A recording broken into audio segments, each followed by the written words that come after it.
Hi everyone, it's me, Arielle, and it's Wednesday Warriors. And today we're going to be continuing along with our rotation. Last week I had talked about what to do when elements of your care, treatment, counseling are out of control due to cost insurance, parental influence, or referrals. And this week I'm going to be talking about what to do when you can't even get any proper assessment or treatment or care or counseling services, etc., due to cost or waiting lists or parental influence. I'm going to refer you to a few videos I've done in the past where I've touched on things like parental influence or meeting criteria, things like that. But it's really unfortunate, to put it lightly, that there even has to be a topic about what to do when you can't get services. Um, Everyone who wants help and needs help should be able to get help, in my humble opinion, but it's really not that easy.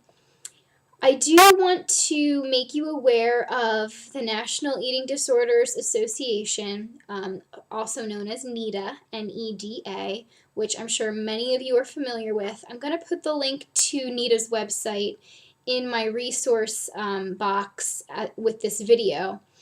And they do have a bunch of online resources. There are international resources also. There's just some stuff that you can look at. Now, obviously, this isn't going to be any substitute for treatment or therapy, but for people who don't need intensive hospitalization or residential treatment, they do have some really cool things that you can look at. Things like Mentor Connect, which I am sure, again, some of you are already aware of. But basically what it is it's a global eating disorder mentoring community, sort of like a sponsor program for Alcoholics Anonymous, but it's completely online. And they do have a couple of links on their side page that tells you what it is, shows you how it works. And if you have any questions, they have a frequently asked questions section, so I suggest you check that out. I have mentioned this website in the past, but there's a website called We Bite Back. It's an online forum. It's international. There are people on this forum from all walks of life, all ages, all occupations, men and women, primarily women, from all different countries, all across the globe. And it's gotten very, very large since I was associated with it.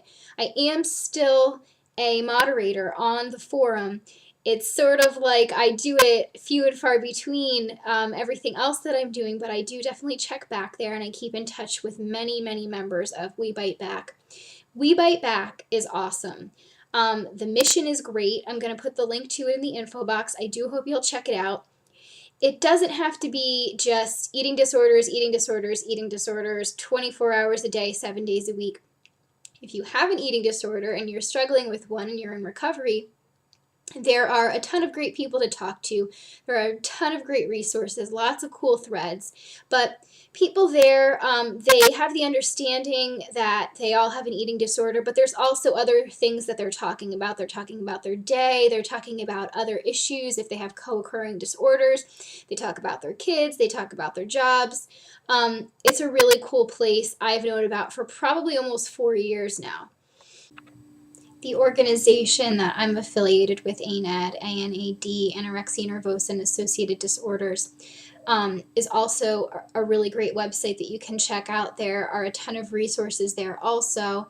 There are links for support groups, eating disorder specialists, but there's also just some really good pages of information, things you can do on your own, tools, suggestions, stuff that's really good.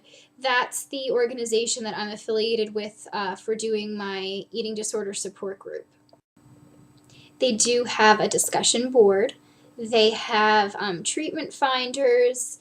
They list events. They have ways that you can get help. There's information. They have a defining recovery page. There's a helpline. If you really need someone to talk to on the phone, there's so many things. I know again that it is not a substitute for therapy and other services and treatment and things like that, but it is still better than nothing and it is there.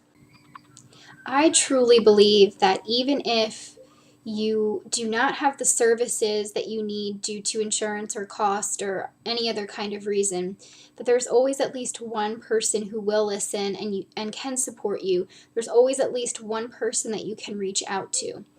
I know oftentimes we feel so completely alone, and I am aware that in many circumstances, adolescents cannot go to their parents for a number of reasons, but there is someone out there, and you can find someone.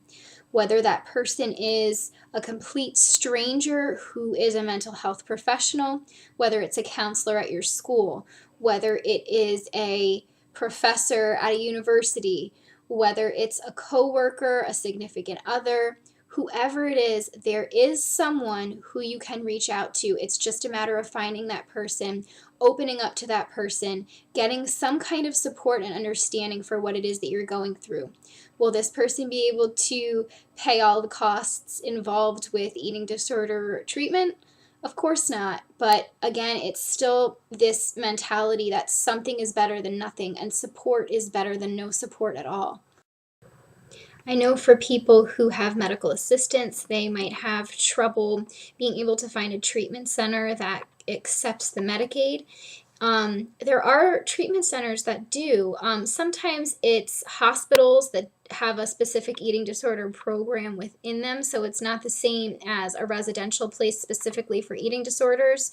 But there are definitely eating disorder facilities that accept the medical assistance.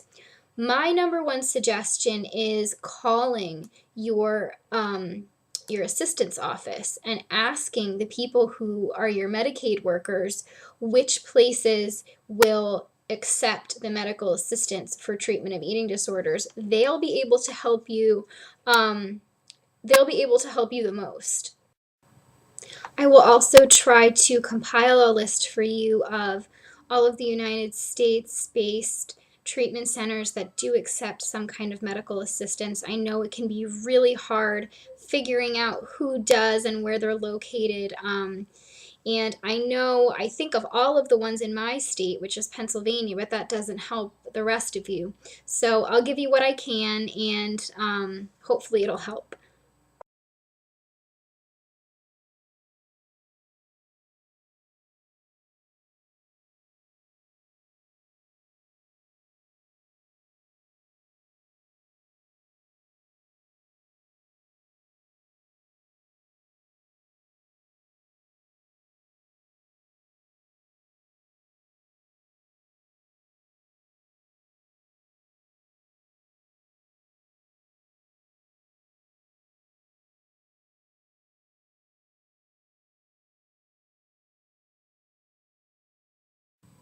The Something Fishy website on eating disorders has a really good page specifically dedicated to how will I pay.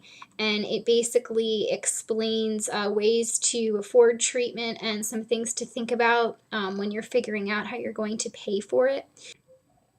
They do have some organizations listed that provide scholarships, partial scholarships, free treatment, or financial aid, which is pretty cool, and you can find that all in one spot. Then they list a bunch of other different sort of treatment finder links, other links of how you can either advocate for help or how you can figure out how to pay. I'll post the link for you in the info box. Nita has a page a lot like that. It's actually a PDF file that you can print out and sort of have as information. It's called Eating Disorder Survival Guide, and the subtitle is How to Afford Appropriate Treatment for an Eating Disorder, a guide for patients and their families. And there's some good info there, so I will post the link to that for you as well.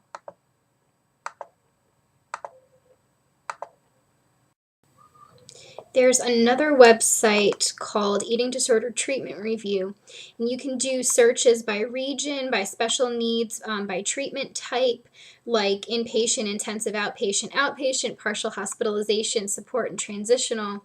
And you can, on this site, see if they accept medical assistance, which is pretty cool. You can do zip code search. There's a whole bunch of different ways you can find care and different kinds of treatment.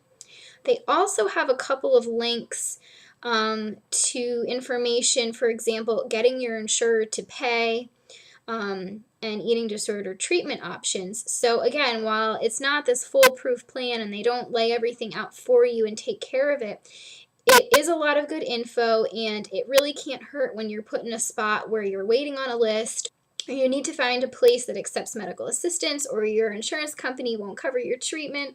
There's so many different obstacles that can be in your way, and that site could help just a little bit. Okay, everyone, I hope that you will stay tuned because next week we're going to be talking on week 3 about what you can do for yourself while waiting to begin treatment of any kind or in between treatments. And it's gonna go into a little bit about what I talked about today and also last week, but there's more that I have to say on that, so I hope you will stay tuned.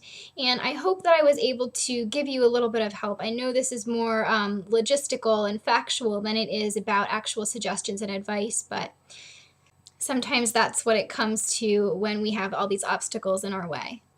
Hope everyone's doing well, and I will see you next time.